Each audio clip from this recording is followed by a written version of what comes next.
হযরত উমর ইবনে খাত্তাব রাদিয়াল্লাহু তাআলা আনহু তিনি একদিন মদিনার রাস্তার মধ্যে হাঁটতেছিলেন।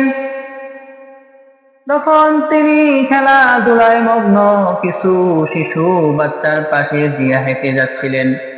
তখন খেলাধুলায় মগ্ন শিশু বাচ্চাগুলো হযরত উমরকে যখন দূর থেকে দেখেই তারা সেখান থেকে পালায়ন করে চলে যায়। দূর থেকেই হযরত ওমরকে তারা দেখে সেখান থেকে তারা পালায়ন করে চলে যায়। কিন্তু একটি মাত্র শিশু বাচ্চা হযরত উমর ইবনে খাত্তাব রাদিয়াল্লাহু তাআলা আনহুকে দেখে সেখান থেকে পালায়ন করে যায় নাই।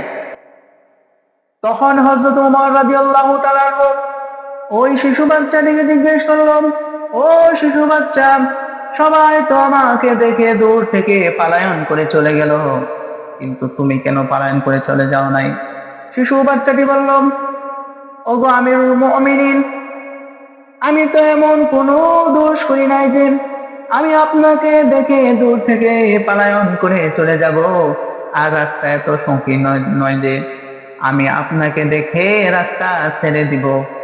তখন হযরত উমর রাদিয়াল্লাহু তাআলা ওই শিশু বাচ্চাটির মেধা দেখে তিনি অবাক হয়ে গেলেন। ওই শিশু বাচ্চাটি আর কেউ নয়, শিশু বাচ্চাটি হচ্ছে হযরত আব্দুল্লাহ ইবনে জুবাইর।